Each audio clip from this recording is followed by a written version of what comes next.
الحمد لله حق المبين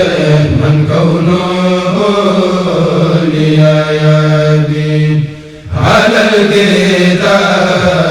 المسلم